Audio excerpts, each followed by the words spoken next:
be a story time of how me and my friends waged war on the nastiest girls at my high school. After watching all of the parts, you get to decide who won this war. And just a heads up, this will probably be the nastiest story time that I've ever posted. Let's get right into it. So at my high school, there was these group of girls that would keep themselves dirty so they could get attention from the boys. They would never take showers. They would always come to school stankin'. It was so bad to the point where if you were in class with them, the teachers would have to open up all the windows and leave the door wide open so the smell could drift out. Like, it was that bad. You really could have passed out. The school went as far as holding an assembly about how important hygiene is just because of these girls. Now, these girls stayed together as a clique and they were on the track team, and me and my friends were also on the track team. Our coach encouraged us to take showers after practice, but she couldn't force us. But she made it clear that she wanted us to take showers. Those girls wouldn't take full-on showers. They just get in the water for like 5 seconds and then get out. So one day, me and my friends decided that all those girls were in the shower, we were going to pour soap and shampoo all over them, like for part 2. This is going to be part 2 of how me and my friends waged war on the nastiest girls at our high school. As you could imagine, track practice sucked because of how bad they smelled. And mind you, they barely contributed to the track team. They were those girls that always pretended like they had an injury so they didn't have to practice. It was embarrassing, like, why are you here? And so after practice, while they were taking their 10-second showers, me and my friends took bottles of soap and shampoo and poured it all over them. This made them like cuss us out. They were extremely angry, but they didn't do anything. So some time passes by and one of my friends had told me that her boyfriend had gave her an STD. So she's thinking, he didn't have this STD before and all of a sudden he has one. So where did he get it from?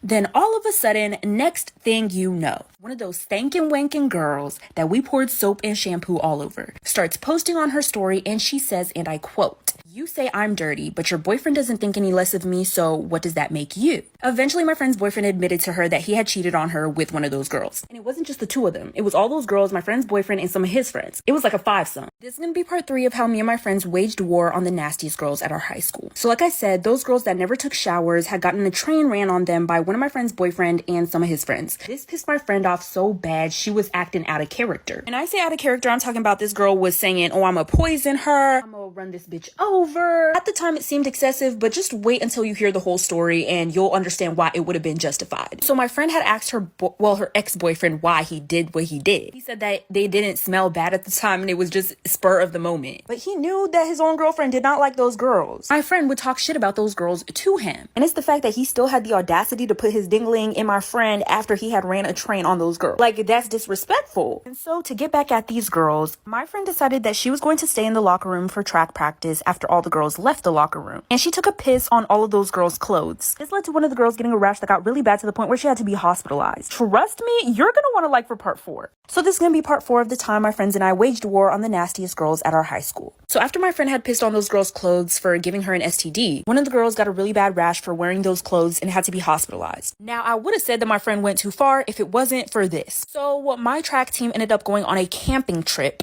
and the coach told those girls specifically that if they wanted to go on the camping trip, that they were going to have to be hygienic. They were going to have to take full-on showers. They were going to have to brush their teeth. They're going to have to bring a change of clothes. And me and my friends had hoped that they weren't going to come on this camping trip so we could have our fun. But they actually agreed to being hygienic, and so they came on the camping trip. I'm still taken aback at the events that happened on this camping trip. So we're on the camping trip. We're like the 3rd day in. We sat around the campfire and made s'mores, and then we all went to sleep in our tents. Me and my friends, we all shared a tent. All my friends were asleep, but I wasn't asleep yet. I was still drifting asleep. And then I heard somebody open our tent. It was kind of dark, but I could still make out who it was, and it was one of those girls me and my friends were beefing with. She gets to where my friend is sleeping and squats down, and she takes a shit right on my friend. This is going to be part 5 of the time my friends and I waged war on the nastiest girls at our high school. Like I said, we're on a camping trip, and my friends and I are all sleeping in a tent. One of those girls we're beefing with comes into the tent, squats down on one of my friend's faces, and takes a shit right on her face. Mind you, she thought that I was sleeping, so once I screamed at her, like, what the fuck are you doing? She gets up and runs out of the tent. This girl is butt-ass naked, okay? My friend eventually wakes up, and she's smacking her lips like,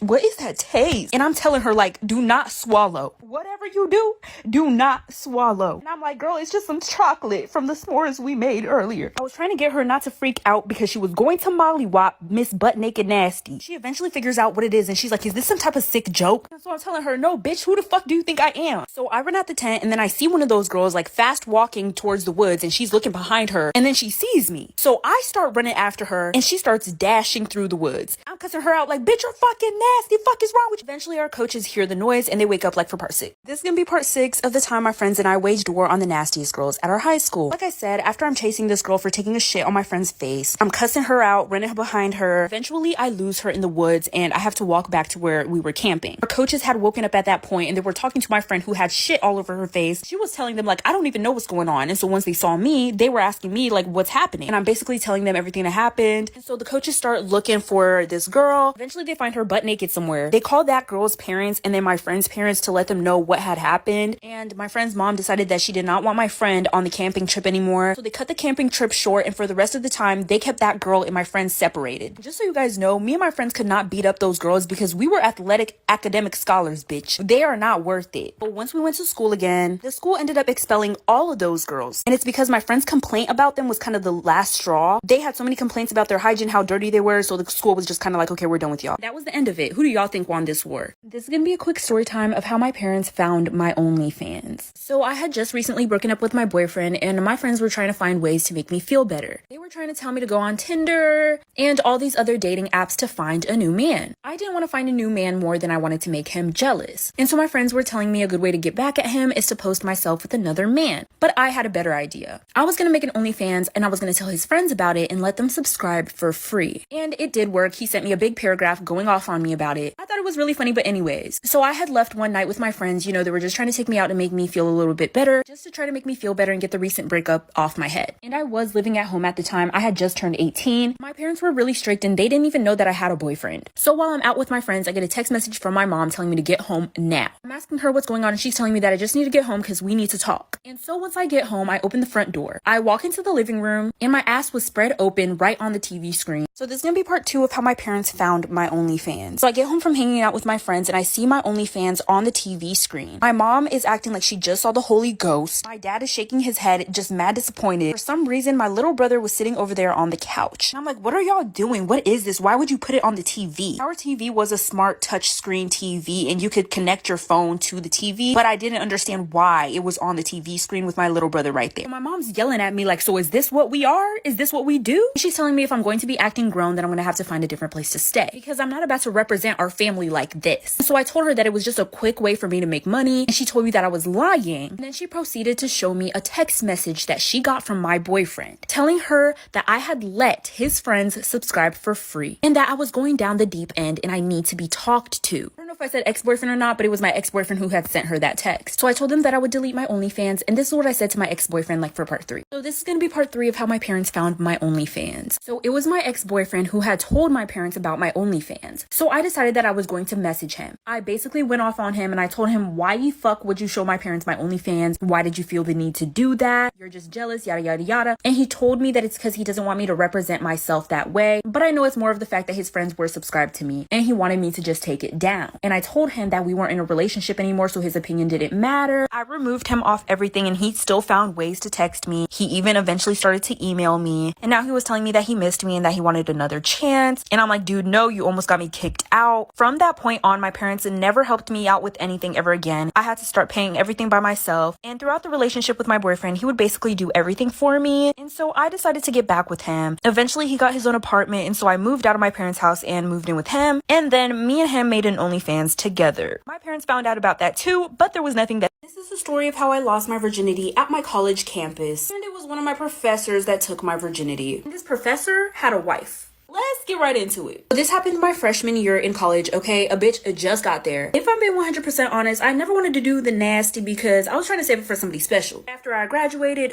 baby, it was time for me to act up. And I most definitely acted up. Shit. So freshman year of college comes around. The first day of school and I walk into English class. I see this fine, sexy, tall glass of water. See this man sitting at this desk in the front of the classroom. This man was Liam Hemsworth on crack. This is Liam Hemsworth. Bitch, do the math. Class starts and he introduces himself as the professor. Like, really?